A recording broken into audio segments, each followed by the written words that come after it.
Do you ever find yourself leaving a conversation saying, oh, I wish I would have said that? Or, wow, the two of us really just hit it off. Or, uh-oh, after that first conversation, I don't think they're ever going to talk to me again. Do you find yourself building a winning connection with one conversation and building a losing conversation with another conversation? If you're looking for the proven system to unlock your ability to take the luck out of building a winning connection with people, today is the show for you. As we interview Nashater Deu Solheim. Let's do it one more time. Nashater Deu Solheim. I can do it. Nashater Deu Solheim. Ladies and gentlemen, psychologically prepare yourselves as we interview Nashater Deu Solheim. That guy's good. He's great. He said name that and everything. Some shows don't need a celebrity narrator to introduce the show, but this show does. 2 men, 8 kids, co-created by 2 different women, 13 multi-million-dollar businesses. Ladies and gentlemen, welcome to the Thrive Time Show. Now, 3, 2, 1, here we go! Started from the bottom, now we here. Started from the bottom, and we'll show you how to get here. Started from the bottom, now we here. Started from the bottom, now we here. Started from the bottom, now we here. Yes, and yes! Thrive Nation, on today's show, get ready for a laser show and grab a pen and a pad as we enter into the lab because we are interviewing an expert negotiator. Dr. Nashater, how are you? I'm great today, thank you. Hey, you have one of those names that the folks in America are going to struggle with. So I'm going to kind of have you coach us through the proper pronunciation of your name because I know our listeners are Google searching you right now. So go ahead, clarify for us the correct pronunciation, and we're all of us Americans, we're all taking notes right now. Well, first of all, they're not alone. Everybody has a problem with my name. It isn't easy to pronounce. It's Nashater Deu Solheim. Nashater Deu Solheim. That's great. Oh, Perfect. nice. Now, okay, so how often when you tell someone your name do you have to repeat it 4 or 5 times before they get it? How often? Oh, I think it happens every single time. And actually, the way I'm pronouncing it is probably not the way you would pronounce it if you were to use the ethnic origins that the names originate from. But I've simplified it as much as I can, and you're in great company. It's just one of those names. I think Nashater sounds a bit like Natasha, and I have to kind of get people to turn it around and say the sh comes first. Well, you need like a rap name or something. A nice simplified rap name. That's just That would be great. Maybe we'll agree on one before we wrap up today's show. Now, you have written this new book called The Leadership Pin Code: Unlocking the Key to Willing and Winning Relationships. Tell us what inspired you to write this book. So I've been working as a psychologist and coach for a number of years now and working with leaders. And I had a couple of moments where, having worked with leaders in big business and small business, I felt like a lot of what they were struggling with was really the basics of how they could really have the impact they wanted to have. And I could see quite simple things that were getting in their way that we weren't really focused on in these really great big leadership training programs that typically they were asked to go on, or books they were asked to read, or whatever that was. And I just wanted to work with those small mechanisms, I call it, of what I put in the book, the PIN code, that helps them to translate what they know into the kind of effect they want to have with people. So simply put, I wanted them to be able to take the luck out of having the influence they wanted to have. And the book really came about having developed a method I thought made sense and was practical and easy and got good feedback with my clients.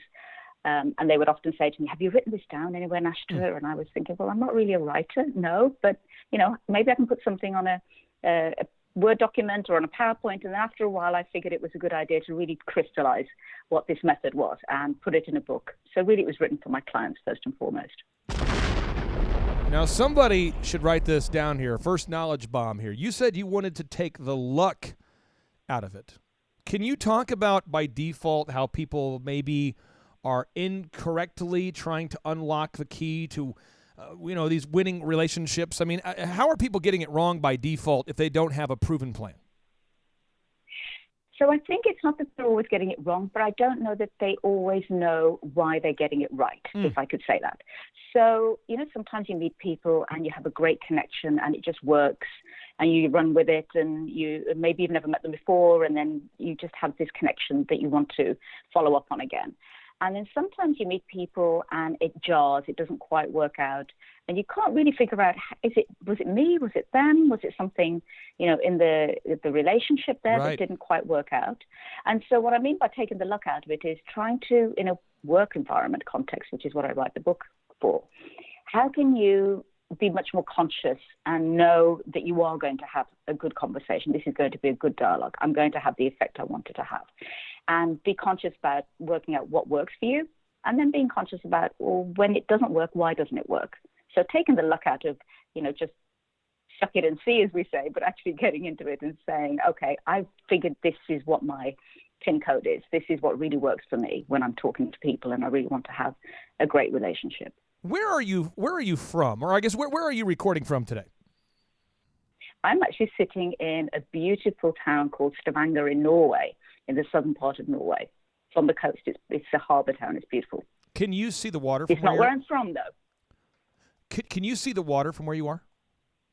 So if I can paint the picture for what I'm seeing right now is I'm sitting at my dining room table in an apartment that overlooks the harbour in the town, and I can see the sea, I can see mountains with a little bit of sugar top snow on the top because they're very far away, they're very high. And Norway is full of fjords. I'm lucky enough to be in a harbour town, so I get to see the sea, I get to see the mountains, and I get to see lots of ships and small boats moving around. It's a beautiful view, very inspiring view. And where did you grow up? So I'm actually British. I'm from the centre of the UK, a town called Birmingham, although I'm not from the city itself. I'm from a little town in the outskirts, in the West Midlands, we call it. So a very small town place. I feel like I'm about to start a Journey song, a small town. Don't stop believing, a small town girl from a small town place. But it's a tiny little town called Oldbury, which is in the outskirts of the West Midlands. So how would you describe how you grew up? How would you describe when you were a young child? What was your life like growing up? So my parents came over from India, from the Punjab in the late 60s. And they came with 5 children, actually, at that point. I wasn't one of them. I was the firstborn when they came over to the UK. I was born in the late 60s. And so I was one of 7 children. There was another, my brother was born after me 4 years later. And we grew up in a tiny house, 2 up, 2 down, you call it in the UK. We were a big family, very close, lots of energy, lots of love. We were all felt very special and very cherished. My father was a foundry worker, so coming over from India, he'd served in the military in India, and he, after leaving the military, went and established himself as a taxi driver in Delhi to try and bring better income to the family back home in the Punjab. And after a period of time being quite successful doing that, he then was given the opportunity to get a visa to the UK, and he brought his family over to the UK. Wow. But then being an unskilled worker in the UK, he really had to figure out how he was going to bring up his family of 7 and his wife. So he became a foundry worker. And my childhood growing up, to answer your question, I guess simply is, it was an upbringing where we were rich in love and relationships and a strong work ethic, and being very clearly encouraged by our parents to learn and to become educated as a passport to opportunity and experiencing the rest of the world. But at the same time, I guess there wasn't a lot of money around, there wasn't a lot of materialness around, but we were very rich in relationships.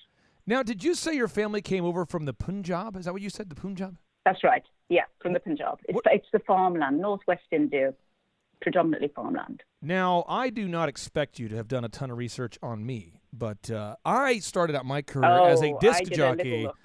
And as a disc jockey, one of the things you do is you get booked to do wedding receptions for all different ethnicities,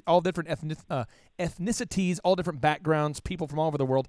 And I found myself on a hot streak there for a while where I was DJing wedding receptions for people from India. And they all asked for Punjabi music. And it was like every time I would do a wedding, they would refer me to somebody else. Do you like Punjabi music? I love Punjabi music. I love that we're having this conversation because for me, one of the things that I really bring with me still from my upbringing is our love of music, and I have music constantly on in the background in my home, and I'm a huge fan of all kinds of music. And Punjabi music and the Punjabis themselves, they love a party. There's always a good reason for pumping up the music and throwing a party, whatever that, how big or small the reason is. And so you will have known this being a DJ and playing that music. It comes with a intense beat. It's very positive. It's very energetic. Yes. And you can't help but want to dance to it. I think that's why people love Punjabi music. Let me play a little sample it's for the good music. I'm going to play a sample here for the listeners out there who are not familiar with what Punjabi music is, because there's one song that I'd say half of our listeners have maybe heard somewhere at maybe a sporting event, or you've heard it somewhere. But Jay-Z decided to team up with the Punjabi MC to record this song. Here we go. Oh, yeah. Beware of the boys. Oh, yes. So give you 30 seconds of it.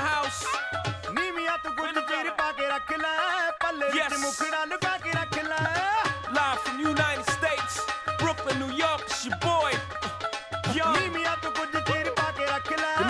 Here comes the big beat she's talking about. Here it comes, folks. As soon as the beat drop, we got the streets locked overseas. Wow. Now, explain this to me.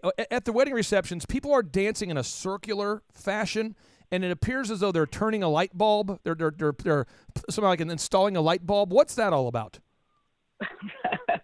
It's become a thing to call it turning a light bulb.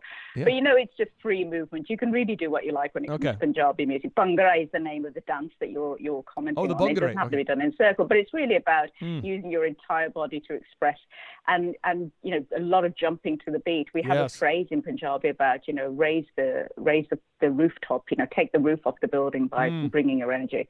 And that song that you just played, by the way, I think I've danced to that hundreds of times at different weddings. It's a classic. It's a classic. Now, you decided to hop across the pond and to go from Europe to America. I believe you studied at Harvard.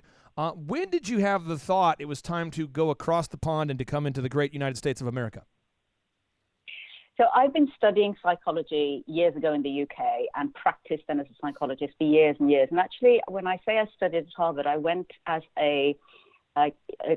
onto their executive learning program, which they run a series of programs in the Harvard Negotiation Institute, which really is a set of programs that you can attend later in your career.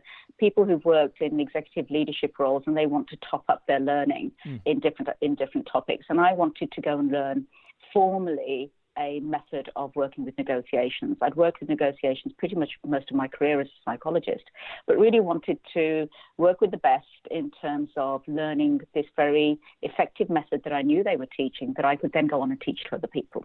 And it was great because it was a very, a very grounding and humbling experience being there.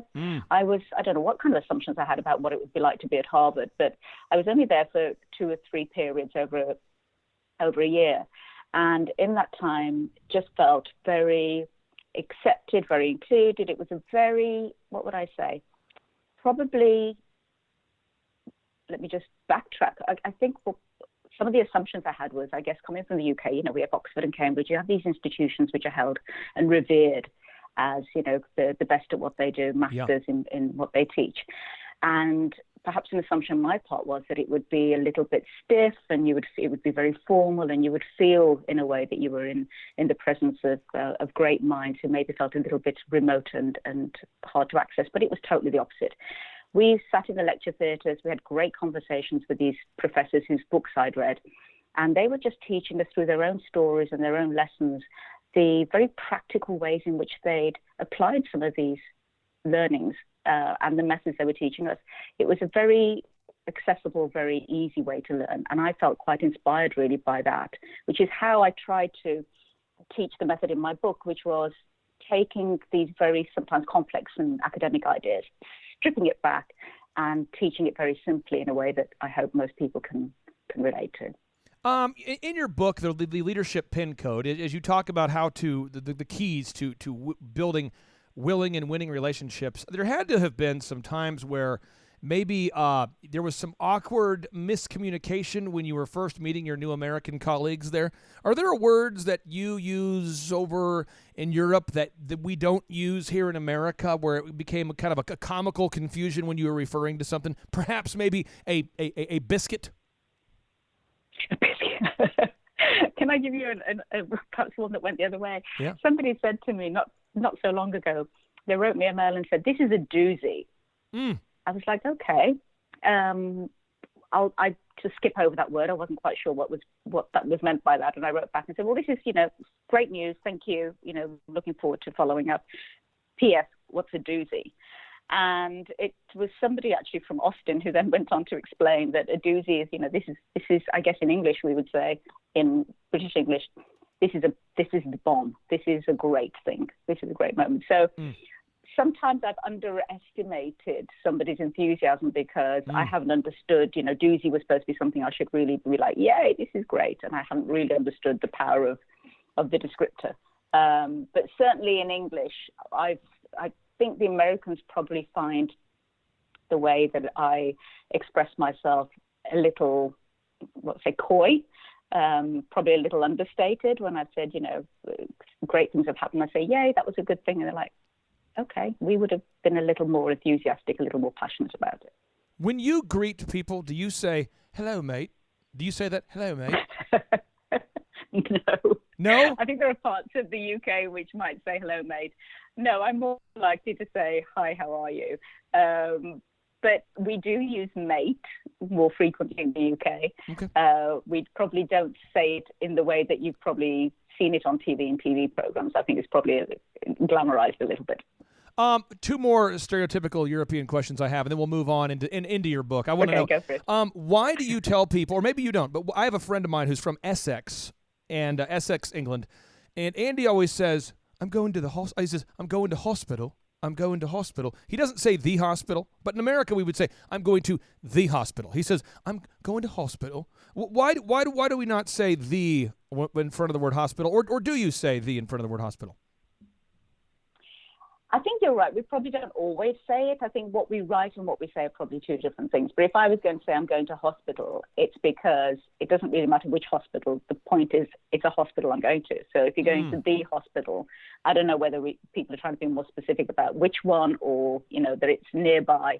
But I guess we're skipping the word the when we're talking just to kind of put emphasis on the fact that the hospital doesn't really matter where it is, but it's the place we're going to. Okay, the final. I don't know. I've not really thought about it. Well, I'm trying to build a willing and winning relationship with. I'm going to ask my friends. I know I'm trying to build a willing and winning relationship with you, and so I have to dig through the stereotypes. My final one is soccer, aka football.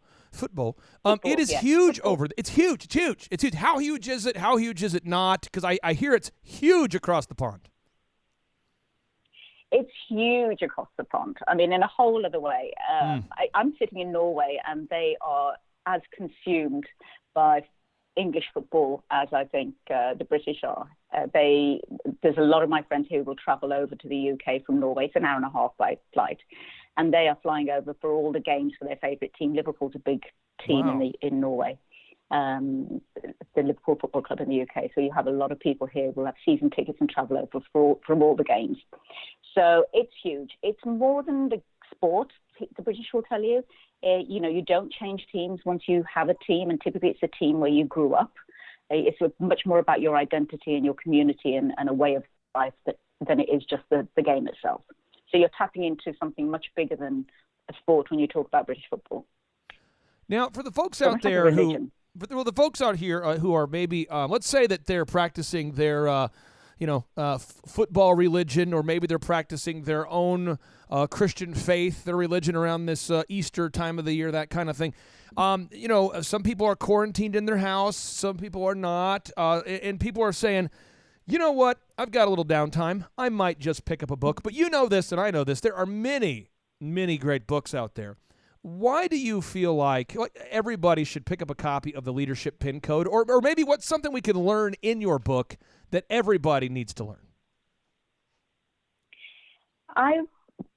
Simply put, I think one of the things that I try and do in my book, and the feedback I'm getting now from people who are reading it at Easter, by the way, Clay, is that you can just pick up one or two things that you can use literally in the next 5 minutes. It's really usable. And although I've written it about leadership and I've written it about how to have influence at work, most of the tips, since I'm a psychologist, are relatable to, chatting to your partner or friends or trying to build relationships in other areas of your life. So it's very generalizable. And I think there are one or two things there that will make you probably think, okay, next time I have a conversation, whether it's a difficult conversation or whether it's trying to persuade someone to my point of view, I can see there's something I can use, whether it's a shift in my mindset or it's the practical way I arrange my chairs, which is something I get into my book, then there's something I can use almost immediately. So it's kind of one of those books that I hope you will read and you will feel it's a kind of back pocket usable book. I'm going to not try to give away all of the content in your book, but just enough to make the listeners really want this book here. In your book, you talk about the ABCs. A is for the approach and advanced preparation. B is for body language and behavior. C is for conversation. If we could just at least go into the ABCs. Let's talk about approach and advanced preparation. Where do a lot of us get it wrong by default when it comes to trying to build a great relationship and maybe not appropriately approaching the advanced preparation needed to have a conversation? So one thing I think most of us do is we stay in our own head. We start from, well, what is it I'm trying to get out of this conversation or this relationship or this meeting? What is it I want? How can I get this to work out for me? And we're so consumed by our own agenda and we're so consumed by what's in our own head that the biggest mistake I think we make most of the time is that we're not spending enough time in that advanced phase before we start the conversation, thinking about what's in it for the other person. Why would the other person want to be persuaded by me into this position? Why should they take the time to listen to me, give of their time? What is it that's in this for them? So I would say your advanced preparation, the trick really there is to get out of your own head and into the other person's first and figure out what you can do to try and meet their needs as well as your own. Dale Carnegie once wrote in his book, How to Win Friends and Influence People, people's favorite topic is themselves. And I've been thinking really hard on this in preparation for our conversation. I've been thinking, what would possibly make an intelligent woman who's studied at Harvard want to make a series of poor life choices and to do an interview with me? That is the question I've been asking myself. I've been trying to get deep into your head. You've got a beautiful view of the harbor there. You got the beautiful view. You got the mountaintops. Why did you want to hop on this show and tell the listeners about your book? Because I did my research on you, Clay, and I was fascinated by your background. And I can see that you've moved around in lots of different careers, and I'm curious about what's driven you to get to this point where you're also sitting with me on a Sunday, Easter Sunday, no less, and having this conversation. And I'm just fascinated. I think the common thread through most of my experiences, I'm fascinated by people, and particularly when people have made, choices that show their diversity of interests or their curiosity for life. So I guess I was as curious about you as you might have been about talking to me about my book. Well, I'll tell you my little secret here. If you could picture, if all the listeners, we could picture ourselves as like a 96-year-old man with a terminal illness and about a week left to live, but for somehow with this illness, it doesn't cause him physical pain. He just knows he's going to be dead soon. That's sort of how I've lived my life, I think, since about the age of 25. And I just feel like if the listeners out there can learn one thing from you, it's like a message in a bottle to like 500,000 people. I don't know which listeners are going to benefit from today's interview, but it never ceases to amaze me. I'll hear from somebody who heard a show I recorded 3 years ago, and they'll say, oh, that one show you did, the one where you... And I don't even remember, it's 3 years ago, and they'll go, oh, I really learned that one tip. And what you're teaching is a tip that everybody needs to learn, because no matter how smart you are, and doctor, correct me if I'm wrong, no matter how smart you are, if you cannot build relationships, it's tough to be successful. I mean, I don't care how good you do in academia. If you're not able to build a relationship, isn't it almost impossible to achieve success? You're absolutely singing my song there. I think, I say very early in the book, it really doesn't matter how long you've been doing your job, what grand titles you have, how many degrees you have, what you think you're great at, because every moment, every relationship you have is an opportunity for you to try and have a successful conversation or a successful relationship with the person in front of you. And you're only as effective as that relationship. It really doesn't matter what else you're coming with. So I really believe, I think it's why I've written the book the way I have and why I continue to work as a psychologist, is I really think it's all about our relationships and how we build relationships and how we have the impact we want to have on this planet and in the universe through the relationships that we build. Now, totally agree. I have three final questions for you. We're talking about the ABCs in the new book here, the Leadership Pin Code. All right. B, body language and behavior. Where are people getting it wrong about body language by default? I think we're just not as conscious as we could be about what we're doing with our body language. When we're caught up in our head and we're having a conversation, there might be things we're doing that are helpful. Do we know what we're doing that is helpful? But certainly there are often things that we're doing that are not helpful. I've seen people, for example, talking through the closed eyes. I think they're probably reflecting while they're talking, but their eyes are closed. And it's really disconcerting to speak to somebody while their eyes are closed in front of you. And I've seen other people, particularly leaders in job settings, staring at their feet while they're talking to people, or they're looking at their mobile phone. So all those behaviors that are kind of in a way saying, I'm not really that present with you, or I'm not as interested in you as my words might be trying to suggest, my body language is telling you something else. And I think that communicates the gap between our intentions and our effect. I call it the intention impact gap. So our body language really should be aligned with our intention, and we need to be very conscious to make sure we're not giving off signals that suggest the opposite. Maybe this is something that you don't see as much across the pond, but in America, I see people looking down at their phone all the time while half listening to what you're saying, and then no matter what you ask them, they'll respond with something that doesn't relate to what you asked them. So you might say, so what do you think about that? And they'll say, yeah, or, something like that, because they're not really paying attention. Do you have this same problem across the pond? I think we have that kind of problem all over the world. I don't think it's peculiar to any particular culture. I think it's actually just to do with there are so many opportunities to get different stimulus from different sources, whether it's your telephone or your PC or, TV or whatever it is, that we're not as present and as mindful as I think we should be when we're talking to other people. It's a moment to really learn something from somebody else, or pay attention, or give something to somebody else, whether it's your time or your opinion or whatever it is. But I think it's inherently disrespectful to be, on the one hand, sitting in front of somebody trying to have a conversation and not really being fully present. We all do it. Nobody's perfect. Yeah. But I think we should be a bit more conscious about the fact that it's probably not going to make the other person feel very good if you're kind of half-hearted about paying attention to what they're saying. It might be a pro tip to be physically and mentally present at the same time. Is that what you're saying? I am, absolutely. Oh, yes. Somebody should write that down. Okay. Now, I have two more questions here. You talk about C is for conversation. A is for the approach and advanced preparation. B is for body language and behavior. C is for conversation. To talk to us, educate us about the conversation. So the conversation is, when you're trying to have the impact you want to have, be conscious about whether you should start with a question, what kind of questions are going to be helpful to make the other person feel comfortable, or help them to open up to you, or share what it is you want them to share.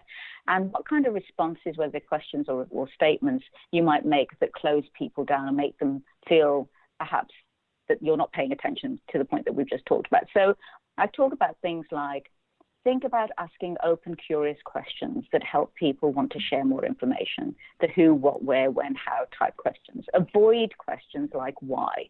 Why is one of those questions that I think creates a lot of defensiveness. So why did you do that? Can always feel a little bit accusatory and blaming. So I talk about the conversation is really the questions and statements that will help people to feel that they're going to connect to you in a meaningful way, and perhaps to avoid some of the ones that will create defensive reactions or make people feel that you're being maybe critical or negative towards them.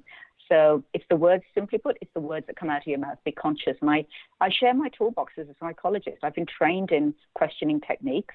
That's kind of what we're trained in. And I share some of those techniques in the book to help people really concretely use some of the best questions and best responses to get what they want. Now, in your book, The Leadership Pin Code, it's a great read for everybody out there. Check out the book. I'm telling you, it's a good book. It's a great book. You're going to love it. There's a lot of really practical super moves that you can use in the book. But I did, Doctor, I did notice you talked about the A's, the B's, the C's. You did leave one part out of the book, and you might have cut it out when you're editing, but it's learning how to talk deep south.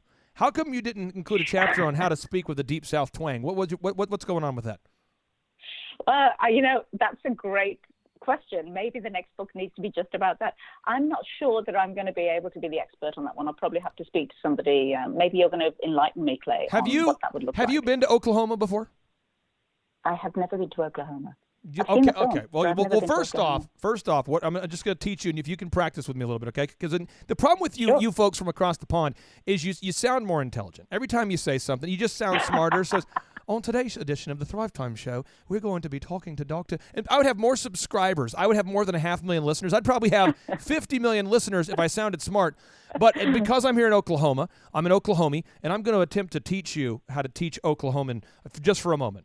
So the first thing you want to do is you want to talk at least 5 times slower than what you should normally, than the rate of speech you're used to. So you'd want to say, well, on today's edition of the Thrive Time Show, and then almost like you forgot what you're going to say, we're going to be talking about the new book, the Leadership Pen Code. And so what you have to do is you have to put those awkward pauses there, and you have to have kind of a twang. Have you ever practiced speaking kind of down south? Have you ever tried? No, but I'm listening to you, Clay, and I'm not hearing you doing the twang either. So I'm wondering whether you're a real local or whether I've been interviewing too many of you smart people. I interviewed Clayton Christensen, the head of the Harvard Business School. I interviewed smart people. Okay. You guys are rubbing off on me, but probably even 4 weeks ago, it was, now welcome to the Thrive Time Show. So anyway, I just want to get, that's my little pro tip for you. A is for approach and advanced preparation. B is for body language and behavior. Mm-hmm. C is for conversation, but D is that down south twang. You need, have you ever, do you like country music? I love country music. I was actually watching the country music VMAs a couple of days ago, funnily enough. Yeah. Okay. Hey, and do you have a Punjabi song you'd recommend for our listeners out there? Because what better way to celebrate the purchasing of your new book, The Leadership Pin Code, than by listening to a Punjabi greatest hits recommendation? Doctor, what song do you recommend? Well, actually, I was going to ask you to play the same one that you played at the beginning. That would have been my recommendation. So you were absolutely on point with that, Clay. You can play us out with that one. Okay, so I'll cue it up here. And then, if it's okay, I want to play the original non-Jay-Z version, because this is the first time I heard this song. Let me cue it up here. It's like elements of the Knight Rider show are in here, too. Yes.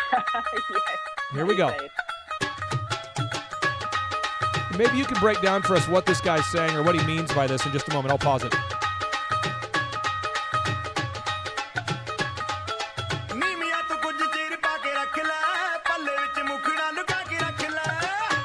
What does he mean by that? What's he talking about?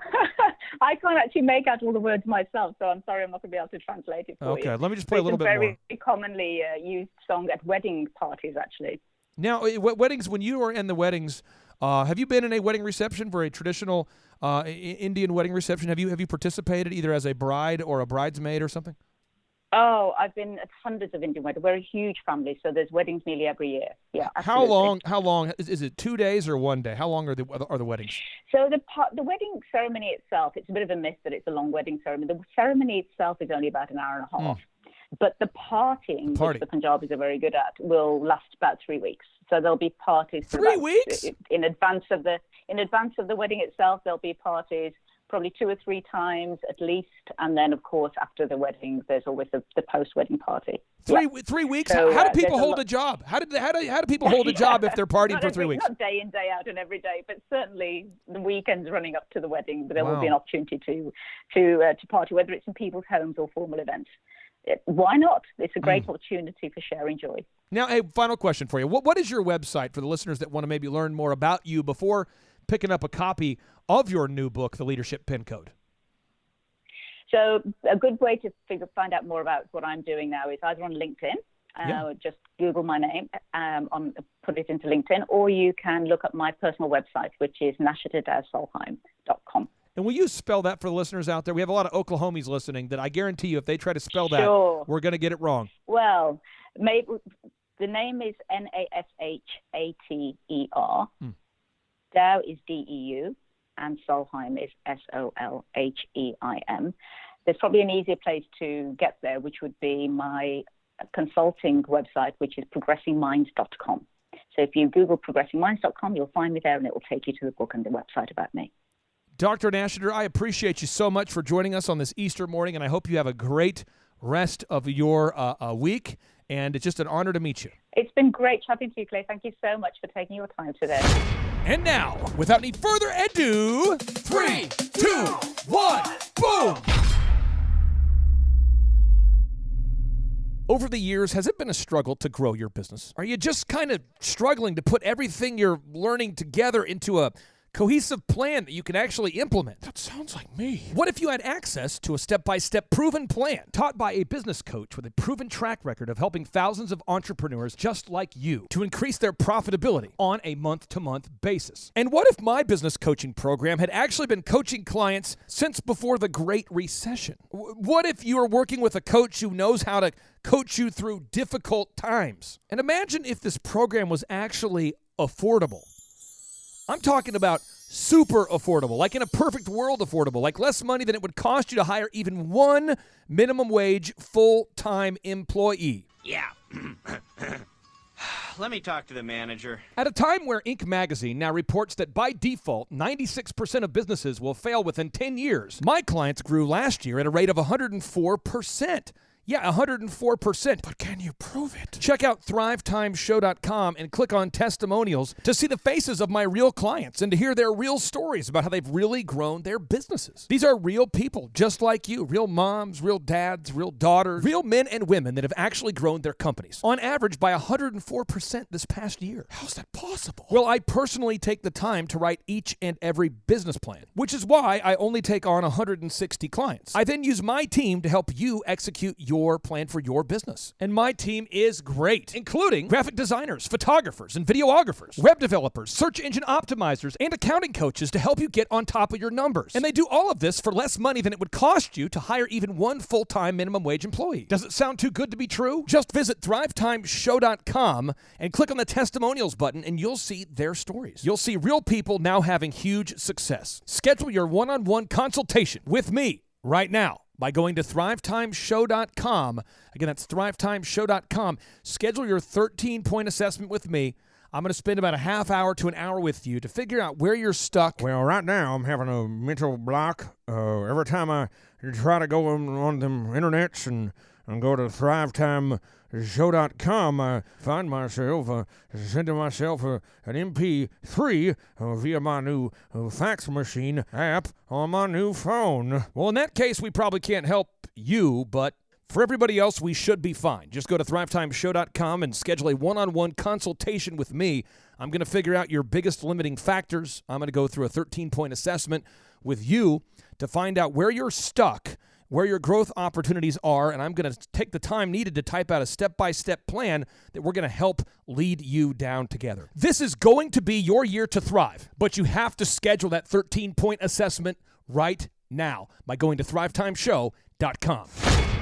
Now, recently, my good friend John Lee Dumas from the Entrepreneurs on Fire podcast, which is one of the top 5 business podcasts of all time, he reached out to me and said, Clay, I'd like to have you on my show, and I'd like to ask you about why you coach your clients. And so now, without any further ado, here's the audio clip of John Lee Dumas interviewing me about why I continue to coach clients after all these years.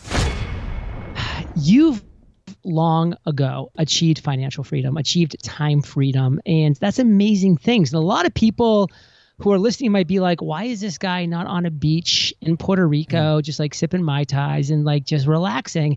What motivates you to coach your clients? What is the real reason?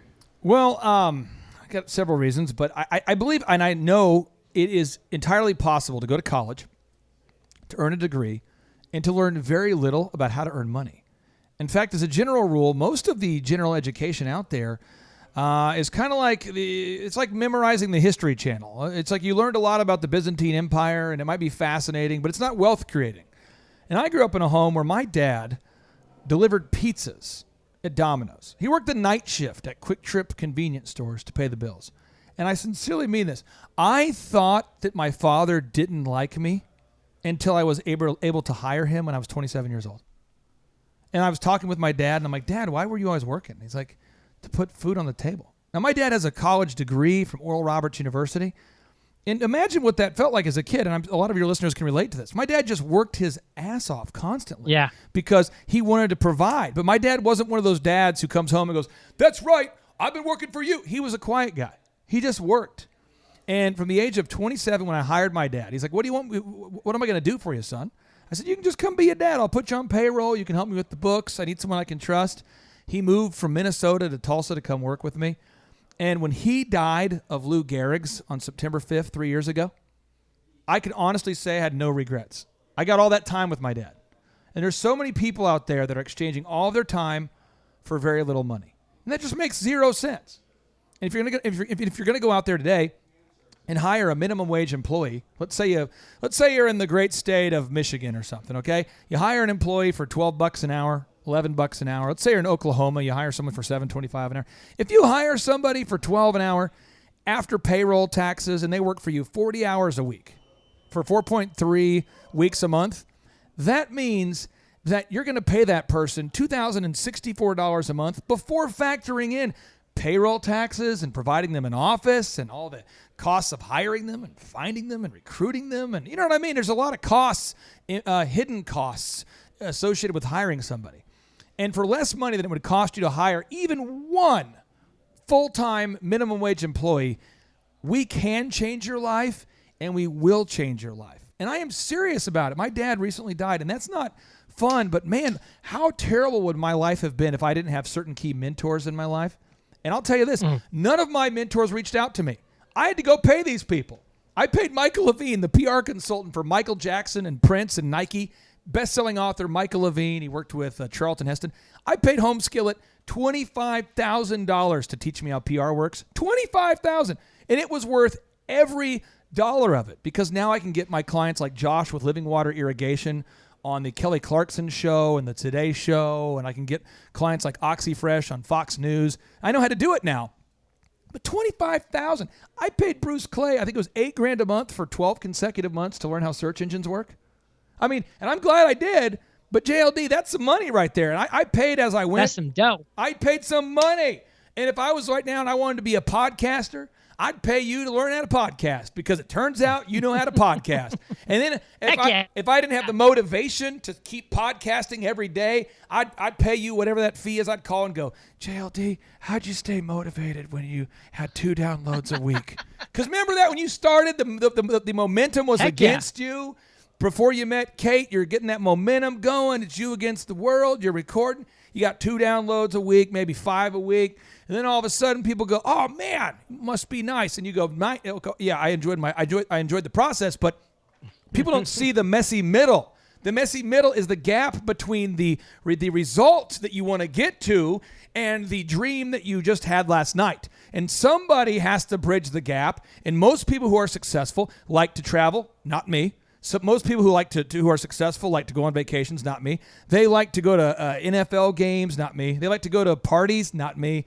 They have hobbies and other interests, not me. It's just my wife, my 5 kids, and growing companies. That's all I got. If you're looking for a guy who's the most interesting man in the world, that's not me. But I live behind a wall at Camp Clark and Chicken Palace, where I myopically focus on my clients, and I feel it's a calling from the Latin word meaning the word vocation, meaning calling. I feel like I'm called to do this.